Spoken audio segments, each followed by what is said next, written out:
Hello student, मैं कीर्ति यादव हिंदी दर्शन में आपका स्वागत है। आज हम इस वीडियो में यूपी बोर्ड क्लास 12th में दिए गए एक रचना गीत को पढ़ेंगे, जिसके रचनाकार मैथिली शरण गुप्त जी हैं। इस रचना में उन्होंने साहित्य की उपेक्षिता नारी पात्र उर्मिला पे रचना लिखी है। ये लक्ष्मण की पत्नी उर्मिला आप सभी जानते ही हैं, उनके बारे में कवि ने लिखा है। इसमें वो लिखते हैं, निरख सखी ये खंजन आए, फेरे उन मेरे रंजन ने नयन इधर मन भाए, फैला उनकी तन का आतप मन से सर सरसाए, घूमे वे इस ओर वहाँ ये हंस यहाँ उड़ छाए, करके ध्यान आज इस जन का निश्चय वे मुस्काए, फूल उठे हैं कमल अधर से यह बंदूक सुहाए, स्वागत स्वागत शरद भाग्य से मैंने दर्शन पाए, नभने मोती वारे लो ये अश्रु अर्ध्य भर लाए। ये जो गीत है, इसमें उर्मिला अपनी एक सखी से कहती हैं कि निरख सखी, निरख मतलब देखो, हे सखी देखो, ये खंजन आए। खंजन एक पक्षी को कहा जाता है जिसके नेत्र बहुत सुंदर सुंदर होते हैं। तो उर्मिला अपनी सखी से कहती हैं, हे सखी देखो, वे खंजन आ गए, वो पक्षी आ गए हैं। फेरे उन मेरे रंजन ने नयन इधर मन भाए। रंजन मतलब प्रियतम, मन को प्रसन्न करने वाले अर्थात प्रियतम। कहती हैं वो कि मेरे प्रियतम ने इस तरफ अपने नेत्रों को फेरा है, इधर मेरी तरफ नेत्र करके वो देख रहे होंगे, इसलिए मेरे ये जो खंजन पक्षी हैं ये आ गए हैं, उनके नेत्रों को प्रदर्शित कर रहे हैं ये पक्षी। मन भाए मतलब मन को अच्छे लग रहे हैं, मन को भा रहे हैं।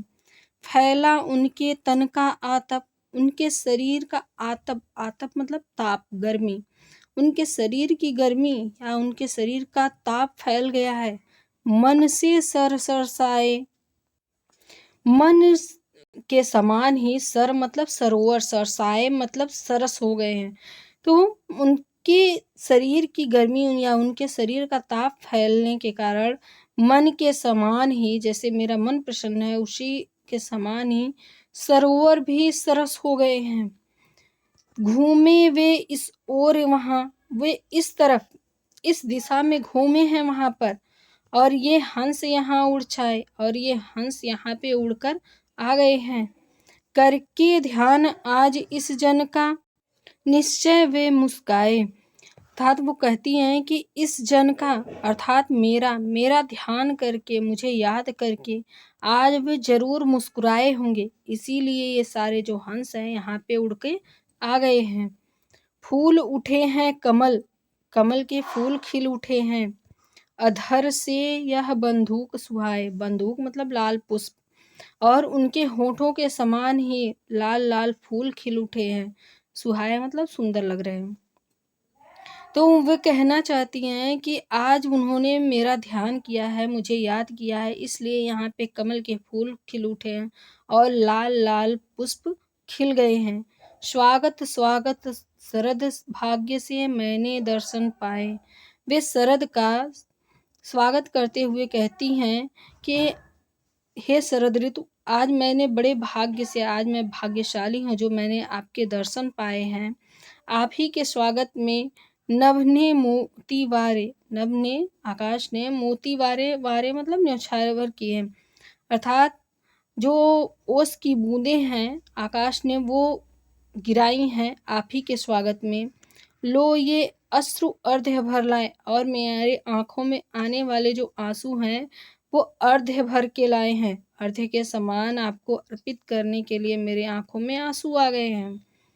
इसमें जो भाषा इसकी है शुद्ध परिष्कृत खड़ी बोली है, छंदगेय पद है, रस इसमें विप्रलंभ श्रृंगार है, गुण माधुर्य है, और इसमें अलंकार है अनुप्रास अलंकार, और यहाँ पे बंद अधर से यह बंदूक सुहाए, यहाँ पे उपमा अलंकार है।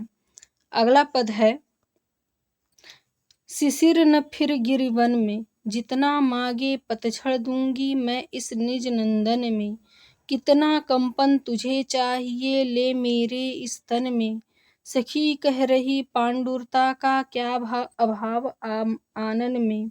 वीर जमा दे नयन नीर यदि तू मानस भाजन में। तो मोती सा मैं अकिंचन रखूं उसको मन में। हंसी गई रो भी न सकूं मैं अपने इस जीवन में। तो उत्कंठा है देखूं फिर क्या हो भाव भुवन में। इस पद में शिशिर के बारे में कवि कह रहे हैं कि उर्मिला कहती हैं, हे शिशिर, शिशिर ऋतु से कहती हैं, हे शिशिर, न फिर गिर वन में, गिर में पहाड़ों में और जंगलों में, फिर मतलब घूमो। हे शिशिर, तुम पहाड़ों और जंगलों में, पर्वतों जंगलों में इधर उधर घूमती मत फिरो। उसको अपने पास बुलाती हुई कहती हैं कि जितना मांगे पतझड़ दूंगी, तुम जितना मांगोगी मैं उतना पतझड़ दूंगी। पतझड़ के ऋतु में पेड़ों से पत्ते जो गिर जाते हैं, इसलिए उर्मिला का भी वही हाल है कि उनके पास लक्ष्मण नहीं है, इसलिए वो भी पतझड़ के समान ही सूखती जा रही हैं। इसलिए वो कहती हैं कि तुम जितना मांगोगी उतना मैं पतझड़ दूंगी तुमको। मैं इस निज नंदन में, निज अपने नंदन मतलब वाटिका में, तो मैं अपने शरीर रूपी वाटिका में तुमको जितना मांगूंगी उतना पतझड़ दूंगी। कितना कंपन तुझे चाहिए ले मेरे इस तन में। कितना तुम्हें कंपन चाहिए मेरे इस शरीर में ले लो। अर्थात उर्मिला का शरीर इतना दुर्बल हो गया है कि उसमें हमेशा कंपन होता रहता है। इसलिए वो शिशिर से कहती हैं कि हे शिशिर, तुम्हें जितना कंपन चाहिए मेरे इस शरीर से ले लो। सखी कह रही पांडुरता का क्या अभाव आनन में। आनन मतलब मुख में, पांडुरता पीलेपन का। वो कहती हैं शिशिर से कि मेरी सखी कह रही है तुम्हारा चेहरा जो है वो पीला पड़ गया है और तुम्हारे चेहरे में पीलेपन का कोई अभाव नहीं है, अर्थात बहुत ज़्यादा पीला हो गया है। वीर जमा दे नयन नीर, हे वीर, वो शिशिर से कहती हैं, हे वीर, तुम जमा दो नयन नीर, नयन नीर मतलब आंसुओं को। यदि तू मानस भाजन में, मानस, मानस मतलब मन, भाजन मतलब बर्तन, पात्र। यदि तुम मन रूपी पात्र में मेरे नेत्रों के जो आंसू हैं उनको जमा दो तो मोती सा मैं अंकिंचन रखूं उसको मन में। तो मैं उसे अपने मन में मोती के समान रखूंगी, उसे संभाल कर रखूंगी। अकिंचन मतलब जिसके पास कुछ ना हो,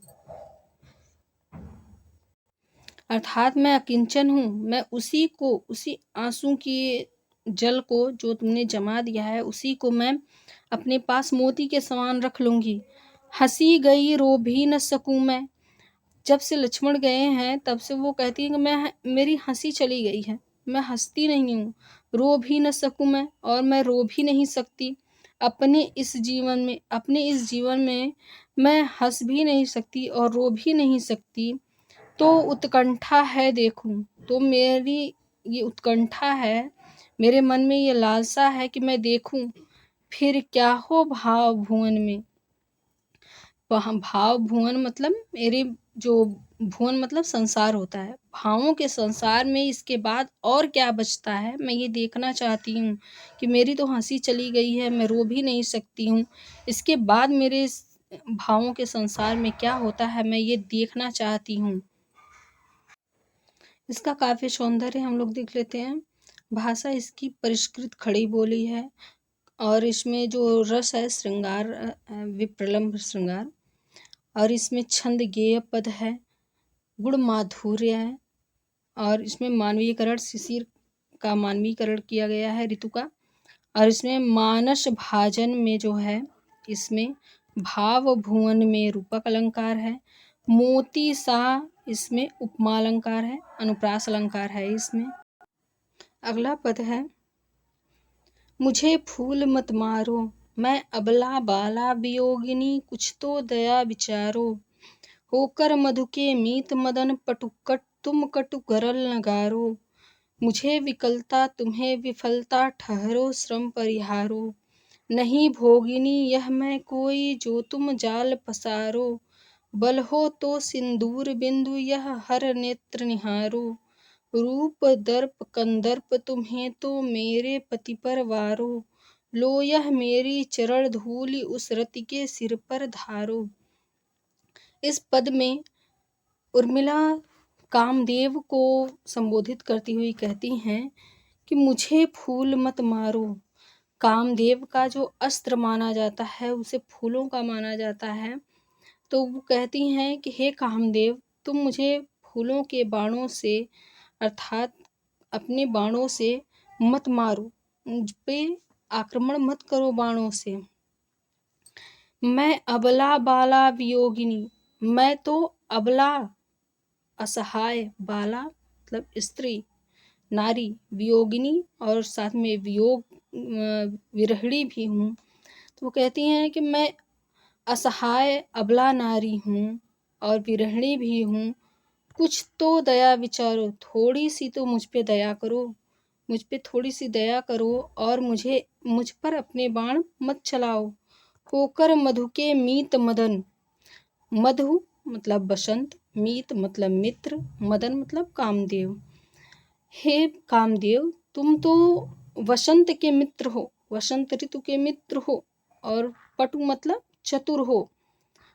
तुम कटु गरल न गारो, इसलिए गरल मतलब विष, तो इसलिए हे मदन, तुम मेरे ऊपर ये कड़वा जहर मत डालो, मेरे ऊपर इतनी कड़वाहट वाला जहर मत उड़ेलो। मुझे विकलता होगी, व्याकुलता होगी, तुम्हें विफलता और तुम्हें असफलता ही मिलेगी। इसलिए ठहरो, रुको, श्रम परिहारो, श्रम का परिहार करो, श्रम को त्यागो। इसलिए वो कहती हैं कि तुम कितने भी प्रयत्न कर लो, मुझ पे ऐसी वासनाओं का कोई भी असर होने वाला नहीं है। तुम्हें तो केवल असफलता ही मिलेगी, तुम सफल नहीं हो पाओगे। लेकिन मैं व्याकुल होंगी, इसलिए थोड़ा सा रुक जाओ, थोड़ा ठहरो, अपने श्रम का परित्याग करो। नहीं भोगिनी यह मैं कोई भोगिनी स्त्री नहीं हूँ, मैं कोई भोग विलास करने वाली स्त्री नहीं हूँ। जो तुम जाल पसारो, जो तुम मेरे ऊपर ये सारे पैतरे आजमा रहे हो, मेरे ऊपर ये सारे जो अपने बाण हैं मेरे ऊपर चला रहे हो। बल हो तो सिंदूर बिंदु, अगर तुम्हारे अंदर बल है, शक्ति है, तो मेरे इस सिंदूर के बिंदु को देखो।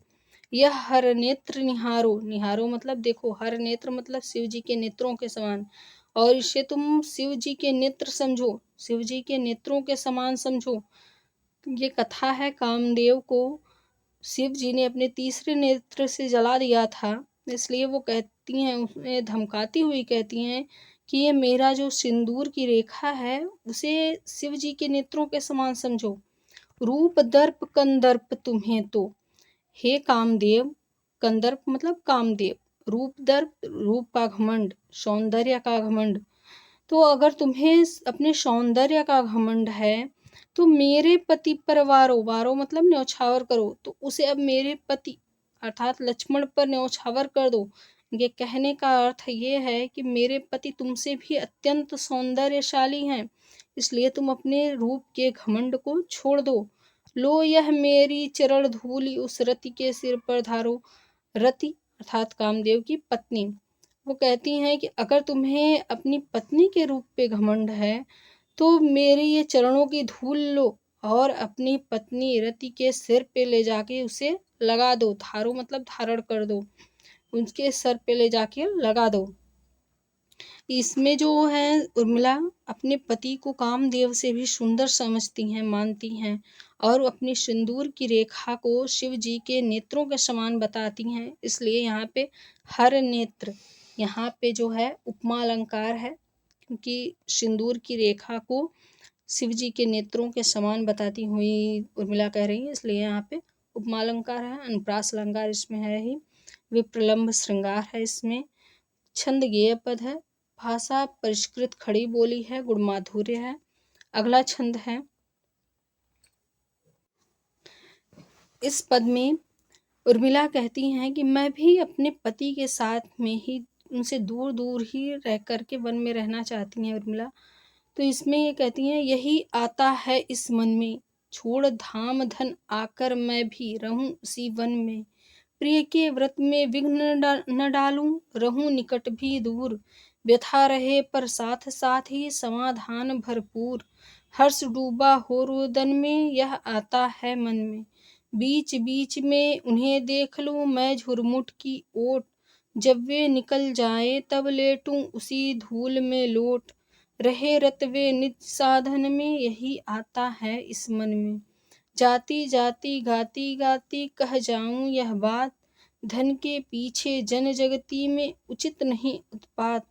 प्रेम की ही जय जीवन में, यही आता है मन में। कहती हैं उर्मिला कि मेरे मन में यही आता है, यही विचार आता है मेरे मन में। क्या विचार आता है? छोड़ धाम धन, धाम मतलब घर, धन जो विलास की वस्तुएं हैं, रुपया पैसा, सारी चीज़ों को मैं छोड़ करके मैं भी रहूं उसी वन में जहाँ पे लक्ष्मण निवास कर रहे हैं। मैं भी उसी वन में जाकर रहूं। मैं ये सारे सुख सुविधा, धन, रूप, धन, घर बार सब कुछ छोड़ करके उसी वन में जा कर के निवास करूं, यही मेरे मन में आ रहा है। प्रिय के व्रत में विघ्न न डालूं, विघ्न मतलब बाधा। अपने प्रिय लक्ष्मण के व्रत में जो उन्होंने संकल्प लिया है उसमें कोई बाधा न डालूं। रहूं निकट भी दूर, उनके पास रह कर के भी मैं उनसे दूर ही रहूंगी। अपने पति के व्रत में संकल्प में कोई बाधा नहीं डालूंगी। व्यथा रहे, व्यथा रहे मतलब दुख तो रहे पर साथ साथ ही समाधान भरपूर, लेकिन उसके साथ साथ ही उस दुख का निवारण का साधन भी मुझे भरपूर मिले। अर्थात उन्हें देखकर संतुष्टि भी उनको होती रहेगी। दुख तो रहेगा उनसे दूर रहने का, लेकिन उनको देख करके उन्हें समाधान भी मिल रहा है, सुख भी मिल रहा है।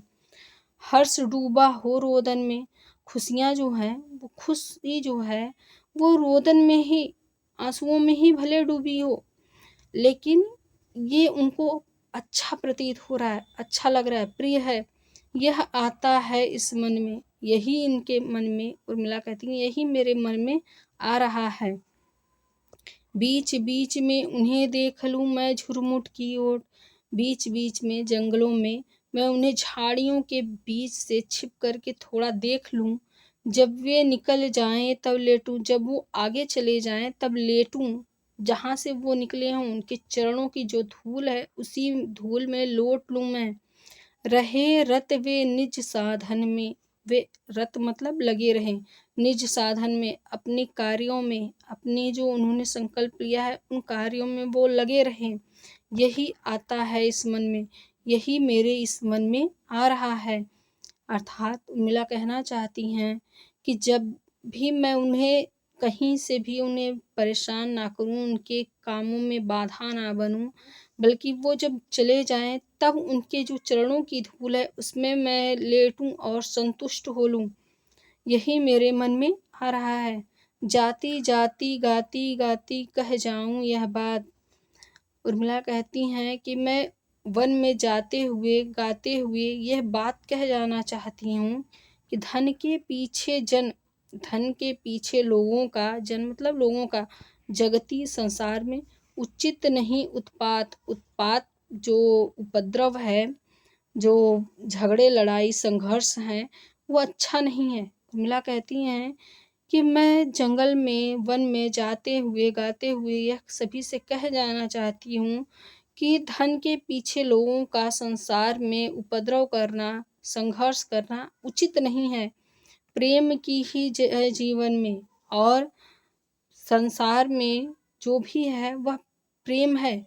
सबके जीवन में प्रेम की ही जय होती है। यही आता है मन में, यही मेरे मन में आता है कि प्रेम की ही विजय इस जीवन में होनी चाहिए और धन के पीछे लोगों को नहीं भागना चाहिए। भाषा इसकी भी परिष्कृत खड़ी बोली है, गुण माधुर्य है, रस इसमें विप्रलंभ श्रृंगार है।